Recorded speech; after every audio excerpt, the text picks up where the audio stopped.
And of course, when it comes to Liverpool, we know that the man in charge, the massively popular Jurgen Klopp, exits stage left at the end of the season. It's goodbye to Jurgen. I mean, it still seems weird saying it. Who's coming in? We still don't know. Will it be Amarin, the man from Sporting Lisbon? He seems to be on the lips of many fans at the moment. It could well be him. We certainly know it's not going to be Xabi Alonso, but others, of course, are in the frame. When it comes to players, well, one of the most popular Liverpool player, Mo Salah, be departing the scene as well. Deal expiring next summer 2025, so too the deal of Virgil van Dijk, and of course certainly when it comes to Mo Salah, Saudi Arabia comes into the conversation. Our Saudi correspondent Ben Jacobs joins us live. Ben, good morning to you.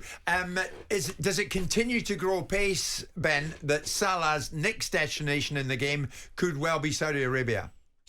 Good morning. Yes, I think that the pace at which the Saudis have wanted Salah has never stopped. It's stayed consistent since Al Ittihad made an offer for a total package of 150 million last summer, but they were respectful to Liverpool. They knew that there was no point pushing something when Liverpool were going to turn that down. So they're biding their time. Timing is obviously going to be key because they don't want to disrupt Liverpool's end to the season, and Salah is only focused on Liverpool. So we can say pretty definitively that Salah, along with Kevin De Bruyne, are the two top targets for Saudi Arabia. However, the success chance of getting Salah is still unclear because he may wish to be part of a new Liverpool era under Klopp's successor and stay one more season. But there's no doubt Saudi Arabia will try. The only difference is the price, which is likely to drop below the 100 million in total package, or a maximum of 100 million, including bonuses. And the other thing that may change is the club,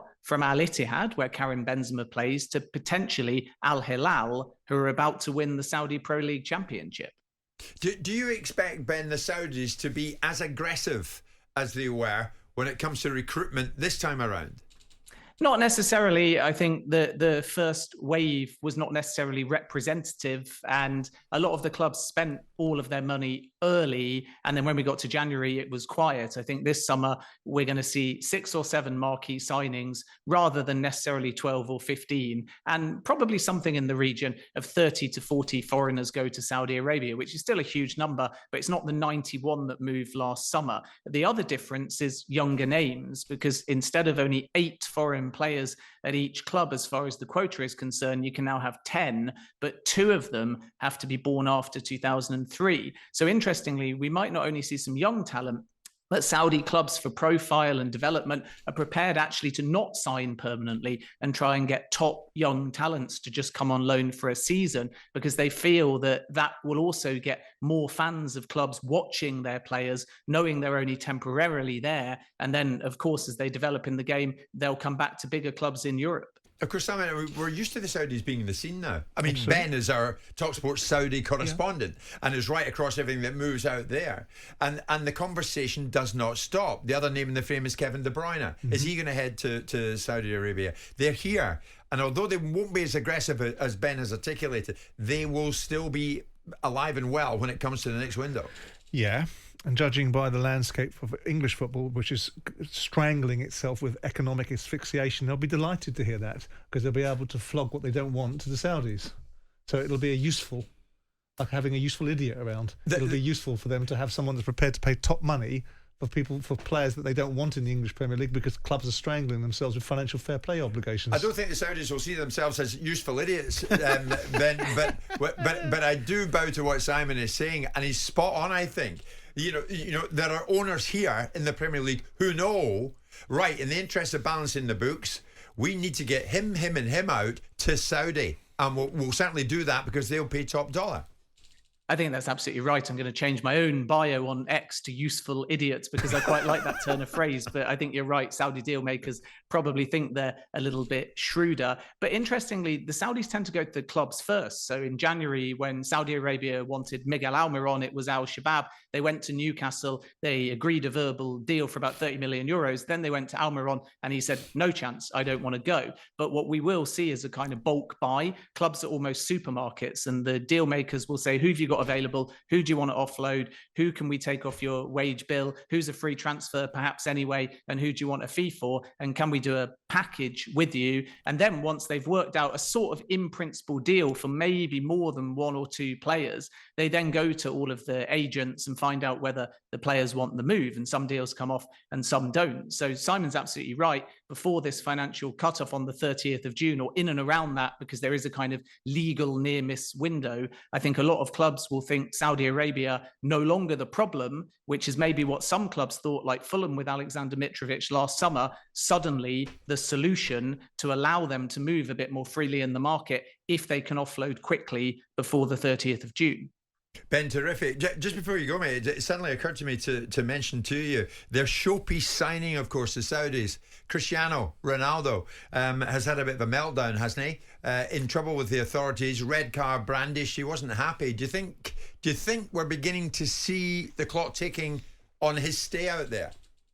I think he'll do another season. I think Ronaldo still feels that he's the one catalysing this. So there's a personal aspect that feeds into maybe his ego that he started all of this. But by the same token, he's frustrated. Al Nassr are second. They're out of the Saudi Super Cup. He got sent off late in a game against Al Hilal. And every time he does anything wrong, opposition fans are chanting the name Leo Messi. And that juxtaposition of Messi winning the World Cup, Ronaldo being in Saudi Arabia, I think is really irking him. So I expect him to do one more season, but quite clearly there's aspects out there now that are irritating Ronaldo, particularly and oddly at this stage of his career when people are chanting the name Lionel Messi at him.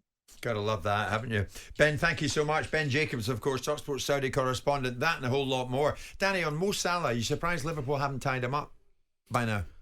Not really. I think the last deal they did for him was so huge that they probably felt that was the last one they were going to do. And then now he's got the year left. It wouldn't, there might have even been an agreement when he did it or an understanding, but it looks like he could go in the summer. We'll have to wait and see. I think more importantly, Liverpool fans are sweating a little bit more on the Virgil situation. He's so key, isn't he, now? Because he's got a year left. And I think the other one's Trent. I don't see that being a problem, being a local lad. He loves the club, and I'm sure Liverpool will sort the Trent one out. But as players, Danny, how much are you wedded to the club as opposed to wedded to the manager? It's a very individual thing. I think it would be wrong to generalise about that because some players don't really care as long as the package is right. I'd like to think more care about the manager and who it is and how he sees them fit into the jigsaw, if you like. Yeah. I was one of those. And I think players who love football and want to play every week, they want to know that who's going to be in charge. Someone like Virgil van Dijk will want to know who's going to be in charge. Of course he will. That's understandable because you want to see you want to have a chat with the manager, see what he thinks, how he is, and even actually trial him out a little bit, drag out the contract talks a bit just to see how it is.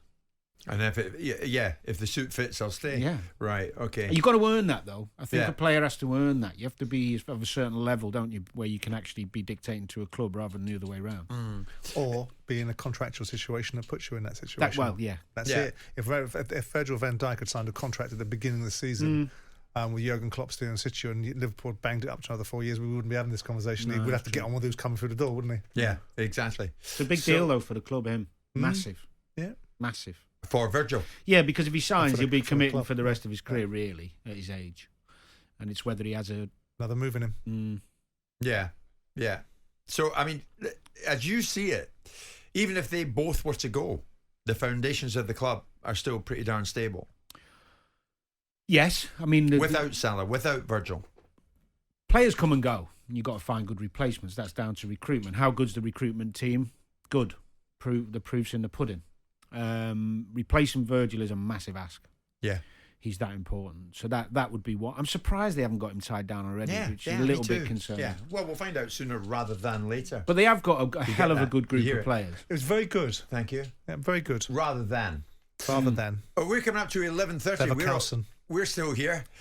More chat about what is going on in the world of football, no doubt, by Leverkusen. On AM, on DAB, via the talkSPORT app and on your smart speaker. talkSPORT.